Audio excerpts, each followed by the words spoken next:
Baik, kita lanjutkan untuk mengolah data hasil output dari SPSS sesuai dengan kebutuhan kita.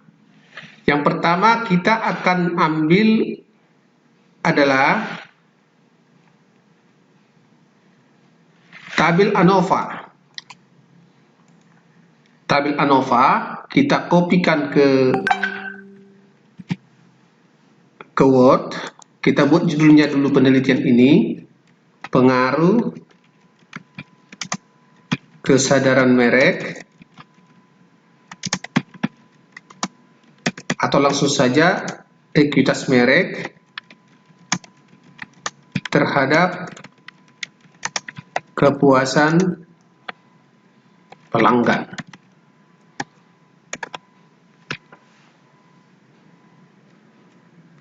Pertama, kita buat dulu uji asumsi klasik.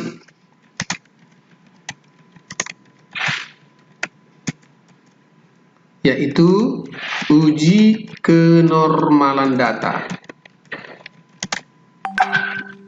residual. Kita lihat, kita ambil dari SPSS-nya,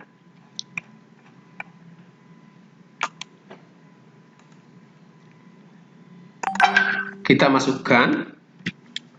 Yang kedua adalah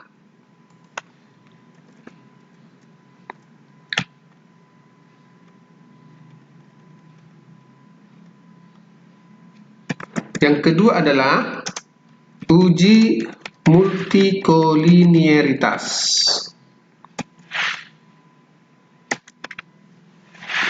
Uji multikolinearitas kita lihat di sini. Kita ambil tabel output dari regresi linear bergandanya. Kita ambil tabel outputnya. Yang model kita hilangkan.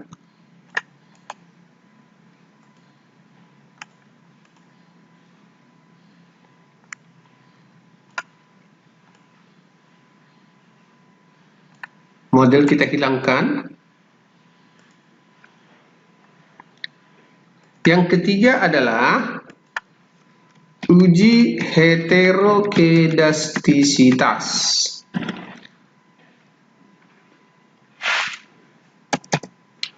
Mohon maaf, kita mundur lagi. Bisa juga kita gunakan uji data residual itu dengan menggunakan metode grafik. Kita ambil tabel normalitasnya, tabel histogram dari residualnya. Multikolinearitas kita menggunakan nilai VIF, variance inflation faktornya. Untuk uji heterokedastisitas, kita menggunakan dua metode, satu metode grafik,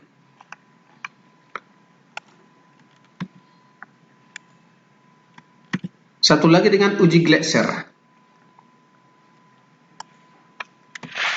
Metode grafik, kedua dengan uji Gleiser.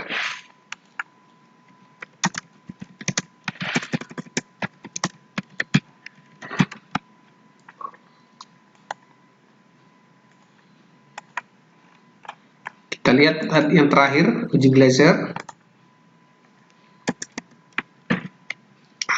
Berikutnya adalah uji linearitas.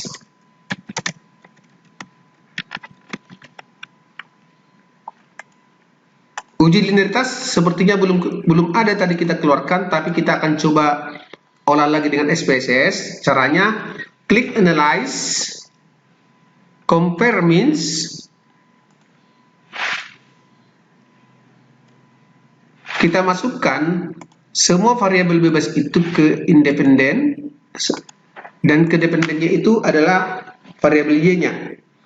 Klik option, test for linearity. Nanti akan keluar output.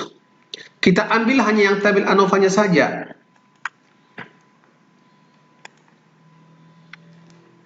Kita ambil yang tabel ANOVA-nya saja. Kita rapikan langsung tabelnya.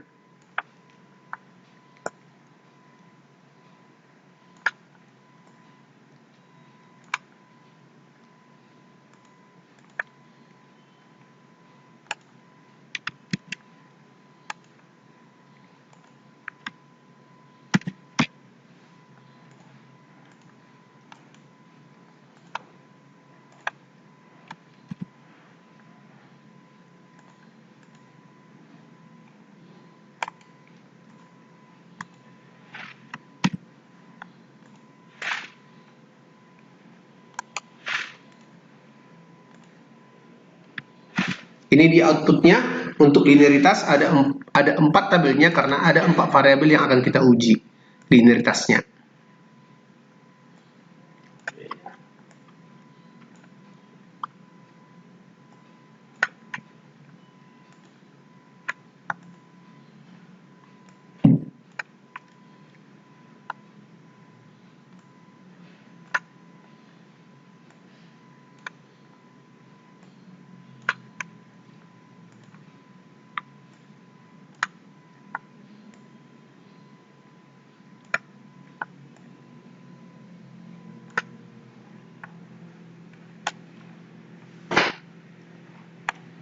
Berikutnya adalah uji autokorelasi. Tetap kita gunakan nanti di sini untuk autokorelasi meskipun tidak menjadi syarat mutlak untuk data time series.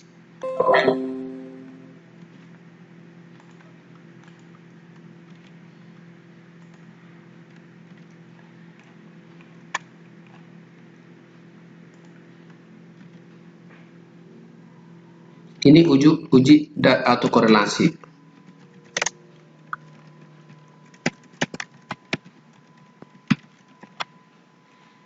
Selanjutnya adalah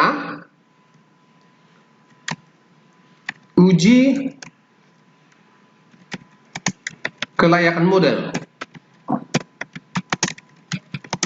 atau goodness of fit. Uji goodness of fit, yaitu uji untuk apakah secara umum, secara keseluruhan model tersebut sudah memenuhi syarat untuk dipergunakan. Terakhir adalah uji parsial dengan uji T.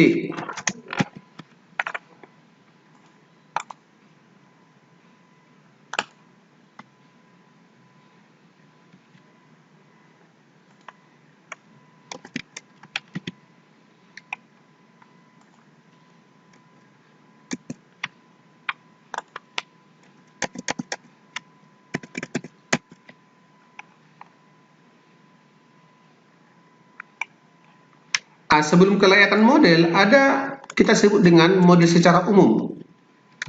Model regresi linear berganda.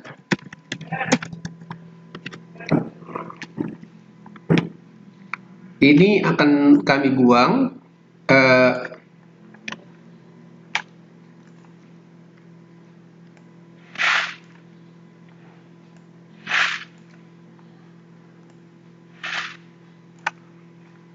Yaitu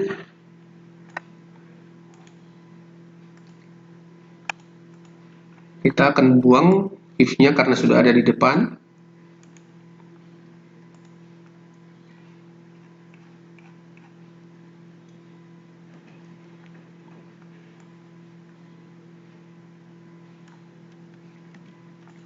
Terakhir adalah koefisien korelasi dan koefisien determinasi.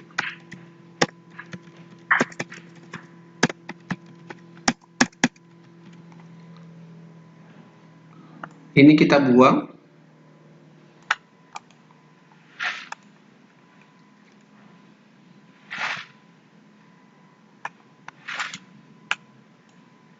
Kita ambil yang lebih signifikan ya, yang lengkap.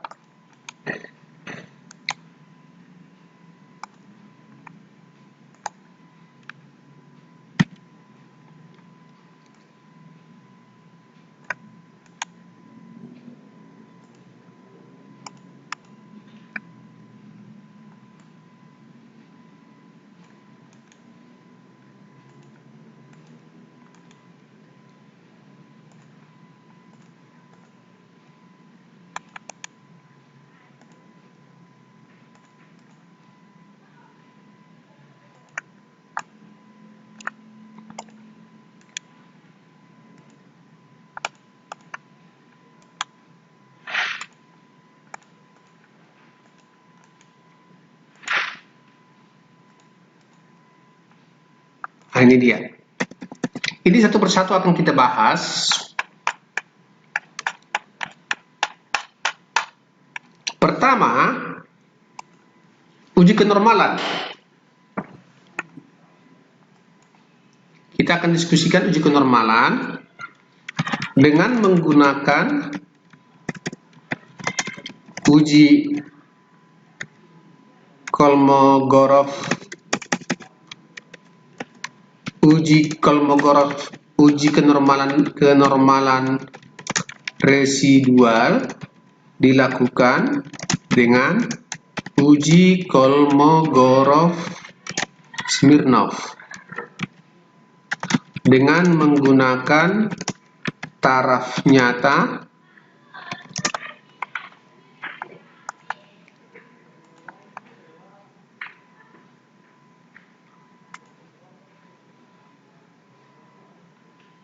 alfa sama dengan 5%,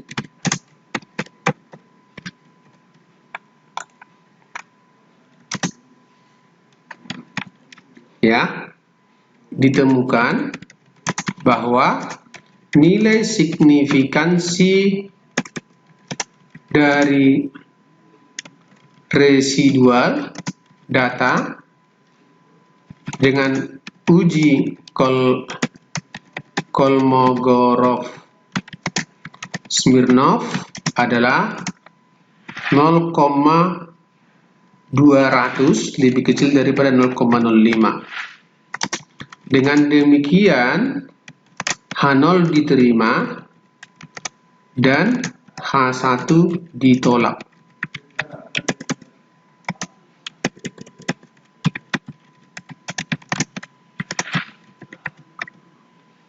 Di mana H0-nya itu kita katakan data berdistribusi normal, H1 data tidak berdistribusi normal. Kesimpulannya, data residual data berdistribusi normal. Dengan demikian, asumsi kenormalan data terpenuhi. Kalau kita lihat sebenarnya dari sisi grafik, hasilnya mirip, tidak jauh berbeda. Ini kita lihat, jika dilihat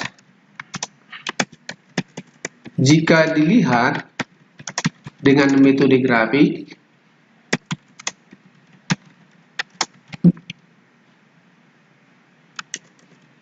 histogram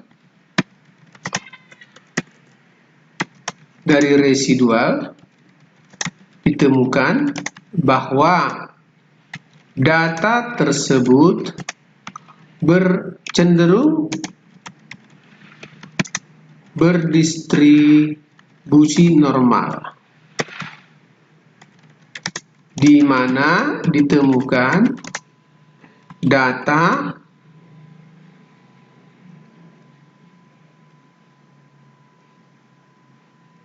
berbentuk kurva normal.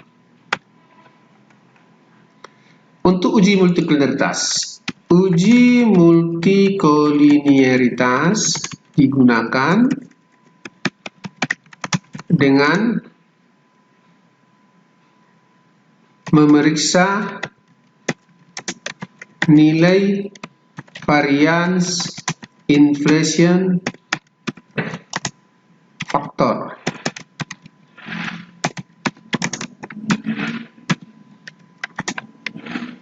dengan kriteria jika nilai VIF lebih kecil dari 10, berarti tidak ada saling korelasi yang signifikan antara variabel bebas dari data, dengan kata lain, asumsi non-multikoliniaritas telah dipenuhi. Dari data ditemukan bahwa nilai VIF dari keempat variabel bebas tersebut adalah di bawah 10. Dengan demikian, setiap variabel telah memenuhi asumsi non-multikoliniaritas. Selanjutnya adalah uji heterokedastisitas. Pertama kita lihat dulu dengan dengan metode grafik ini.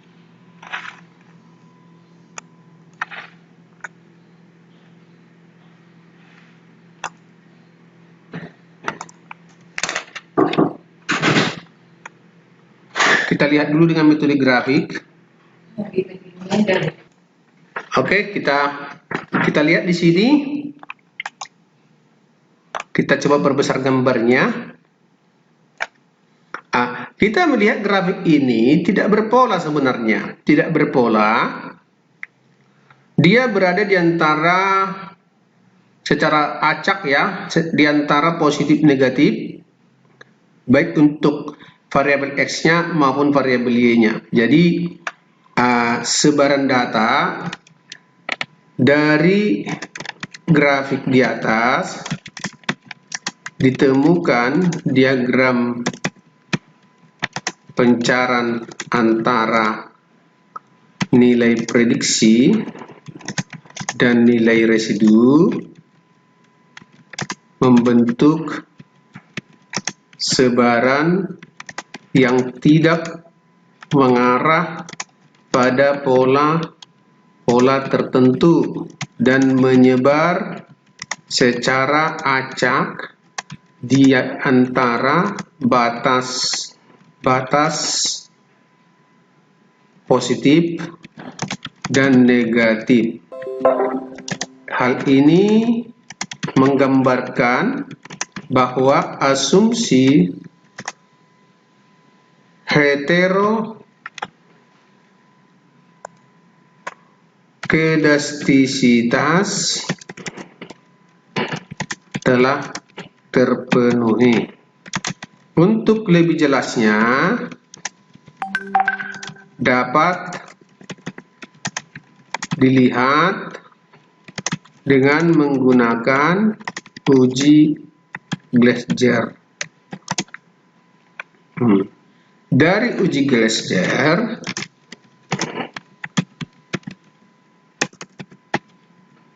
ditemukan nilai signifikansi model regresi antara keempat variabel bebas dengan nilai mutlak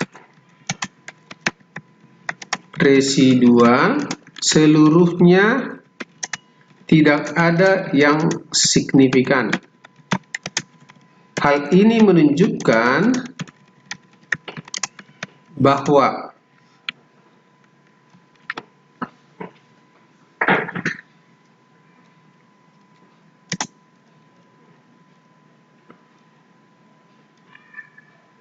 ada keseragaman, bahwa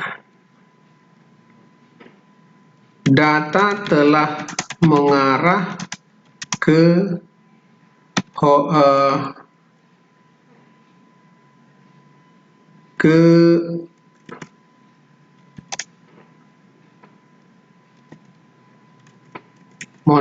data telah memenuhi asumsi heterokedastisitas dari persamaan regresi yang ditemukan. Saya coba lihat secara teoritisnya bagaimana, saya coba tunjukkan. Seperti kita ketahui, heterokedastisitas itu adalah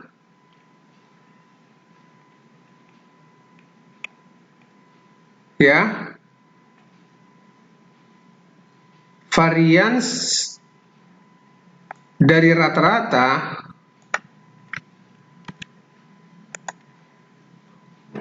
artinya varians dari setiap residual telah bersifat telah konstan lah kita katakannya, telah konstan.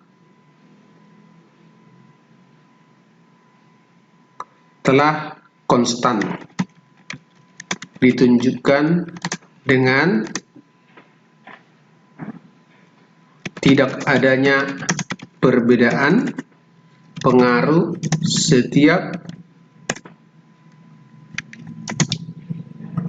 variabel bebas terhadap variabel terhadap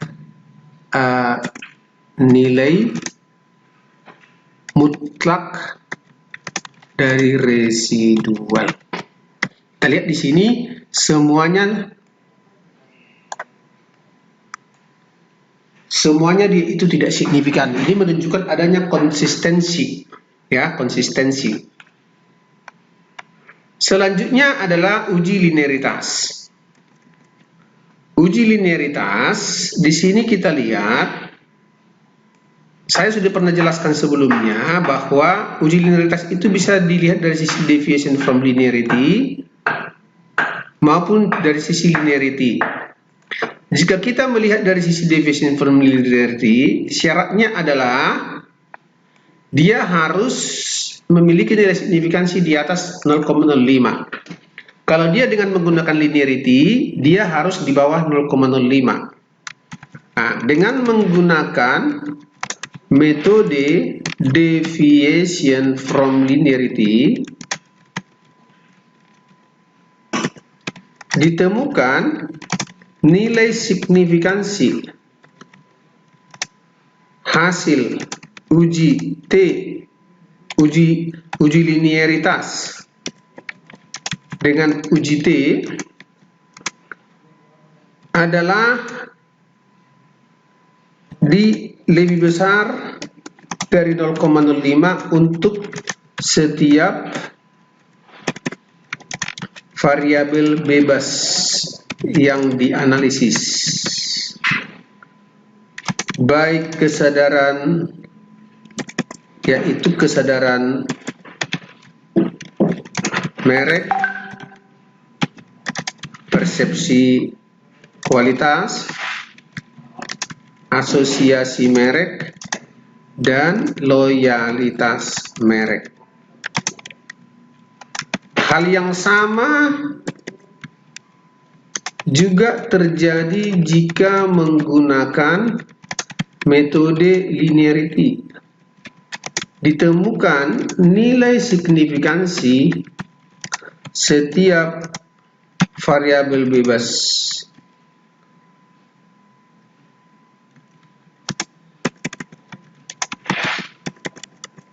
untuk uji linearitas tersebut lebih kecil dari 0,05. Dengan demikian dapat diambil kesimpulan bahwa asumsi uji linearitas telah dipenuhi baik dengan metode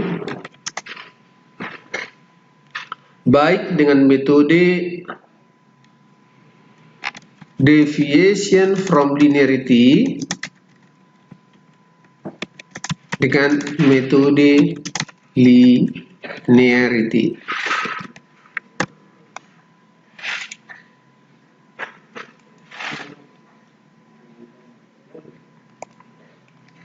Nah, sekarang kita akan mencoba menguji autokorelasi.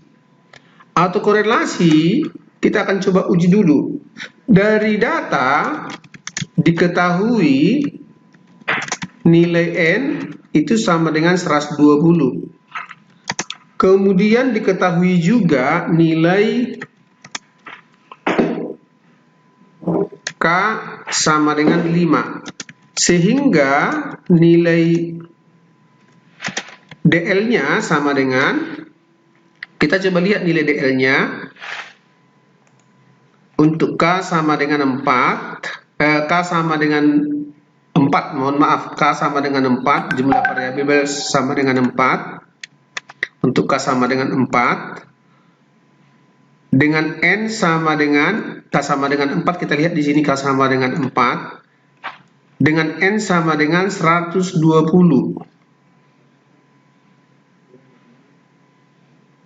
Berarti DL 16339, 1.6339, dan DU-nya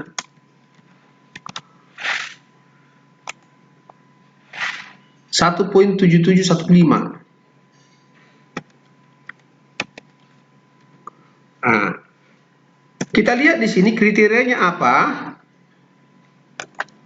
Kita lihat kriterianya apa. Saya coba kopikan kriteria Durbin Watson ke dalam mode kita ini.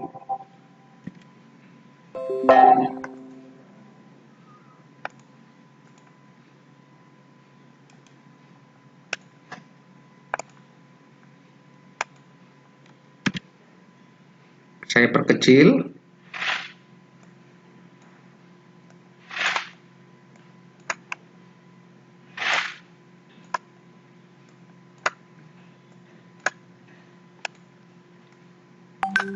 Inilah kriteria Durbin Watson yang kita gunakan, dan Durbin Watson-nya 2.134. Nah, berarti di sini bisa kita katakan bahwa kita kurangkan dulu 4 kurang DU. 4 dikurang DU sama dengan 4 dikurang 1.7715. Hasilnya adalah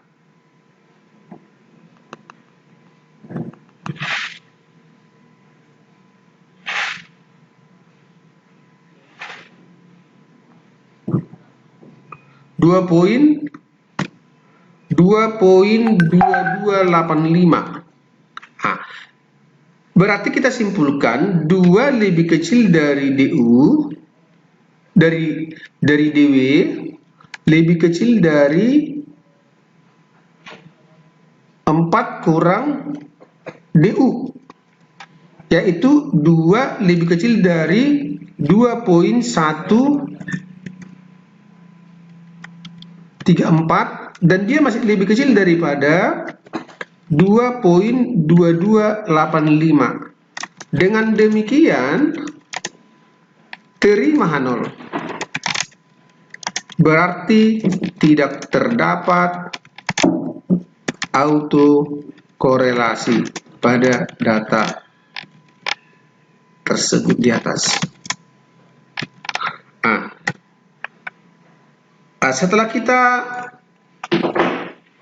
setelah disimpulkan, ya, setelah kita analisis,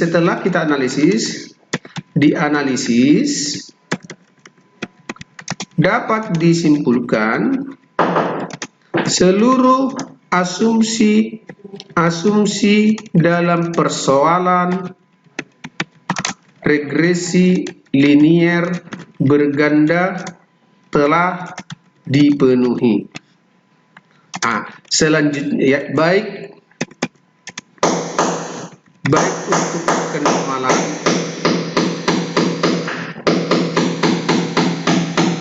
maupun multikolinearitas